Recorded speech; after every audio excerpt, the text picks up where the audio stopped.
në këtë retreat, workshop. Për të vërtetës, ne kemi kohë që punojmë. Qëllimi i retreatit është që në çdo fushë dhe çdo lëndë ne të diskutojmë jo vetëm për cilësinë e programeve të reja të kurrikulës që do të hyjnë zbatim nga viti 2026, por diskutojmë edhe mënyrën se si do t'i parafrohemi risive që kërkon koha. Është një proces që ka marrë shumë energji, janë përfshirë 150 profesionistë, shefa departamentesh, dekan, zëvëzdekan, pedagog, mësues të gjithë cikleve, ekspert nga QSHA-ja, ekspert nga AKAP-i, ekspert nga Agjencia e Sigurimit të Cilësisë. Pra janë grupe që kanë përvojë në hartimin e programeve dhe falë edhe konsulencës ndërkombëtare që vjen kryesisht nga UNICEF, British Council, Këshilli i Evropës për qytetari, besoj që do të kemi një produkt që vjen më i pjekur, më solid edhe më praktik për kohën dhe vitet në vijim për programin Shkolla 2030. UNICEF is proud to stand with the Minister of Education and the experts in your journey in upgrading the curricula.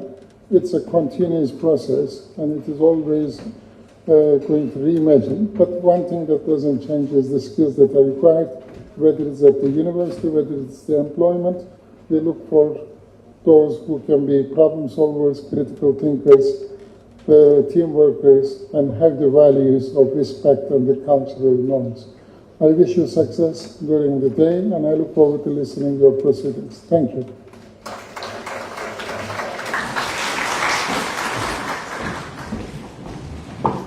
Shumë faleminderit që sot jeni këtu në këtë takim pune në kuadër të modernizimit të kornizës kurrikulare.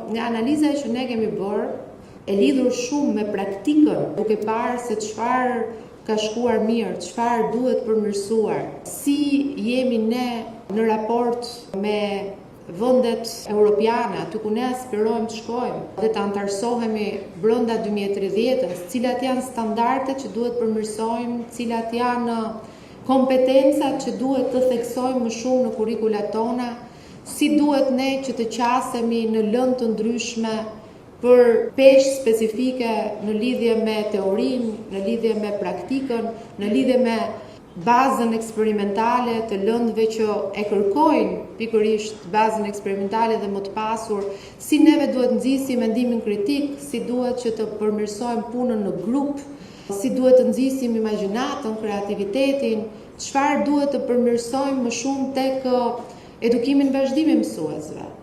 2024 për ne ka qenë një gur themeli.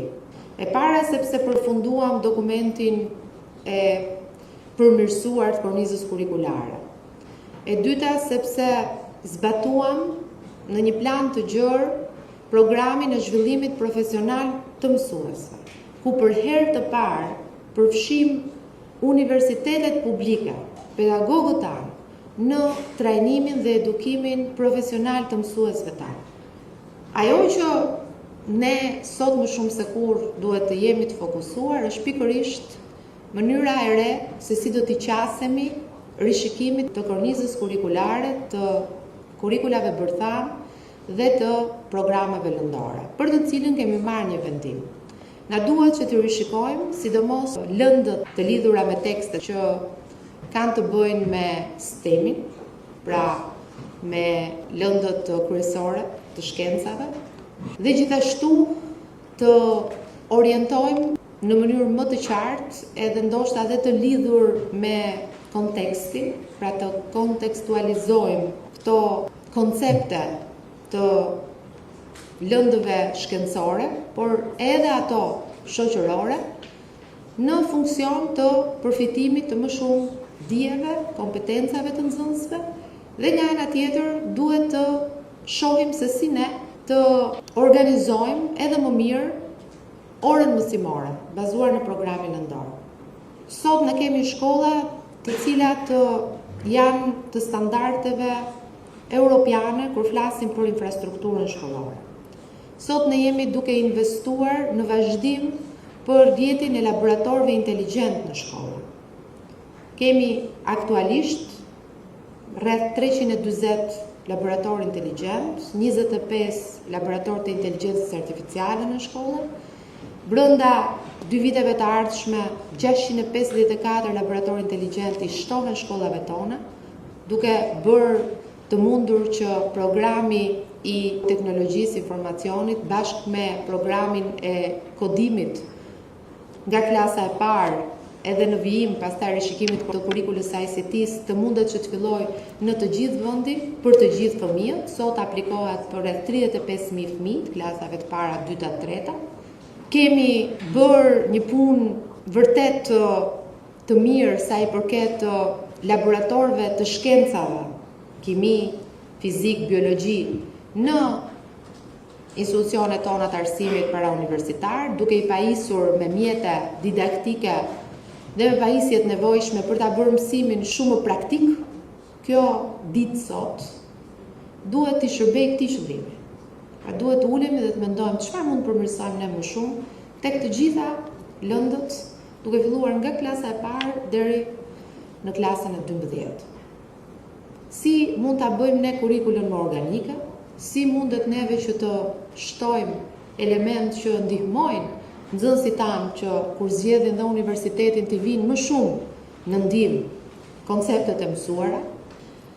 Dua këtu edhe të them diçka në raport me procesin historik që Shqipëria është duke ndjekur sa i përket antarësimit në Bashkimin Evropian, ku ne tashmë kemi hapur negociatat për 3 grup kapitull, dhe në grup kapitullin e 3, 2 kapitujt të cilët ne pra jemi lider, lidhet me shkencën dhe kërkimin shkencor dhe me arsimin, kulturën, sportin.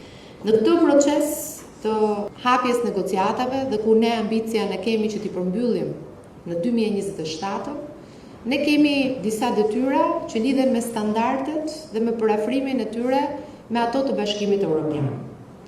Prandaj kurrikulat tona duhet që të nxisin aftësitë ndërkulturore dhe bashkëpunimin rajonal, dhe gjithashtu duhet që t'i përgatisin nxënësit tanë për tregun europian të punës dhe ekonominë digjitale.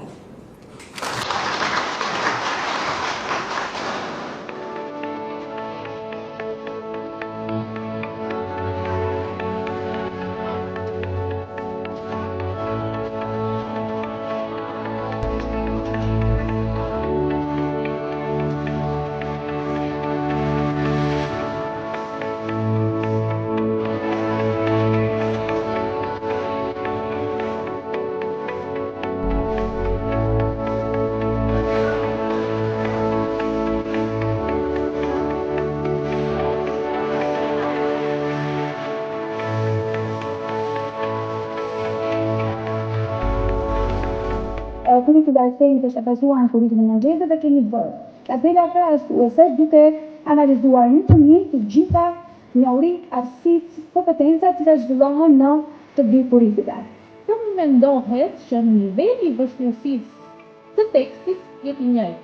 Si të vazhdojmë ne dhe të zhvillojmë mendimin e krijuar të nxënësve në kushtet e përdorimit të inteligjencës artificiale. Pra kjo do jetë qasja shumë moderne që do bëhet në mësimdhënien e gjithë të duara. Kemi bërë saksime me disa termave, datave dhe rezultateve të kontrollit. Sfida është si ti përdorin këtë informacion në funksion të nduarit të ti kriju zgjidhjes problemeve. Londa e diplomat fizik, sport e shëndet, ka rrisite reta, e fokusuar kryesisht në përgjithësimin dhe në përshtatjen e kompetencave lëndore me kompetenca aktive. Sigurisht rolet e reja në arsim si që është koordinatori i cilësisë, koordinatori të shëllimit të karrierës, por sidomos koordinatori i cilësisë patjetër që duhet edhe vështirë që të sjellë ndihmë në zbatimin e kurrikulës së re.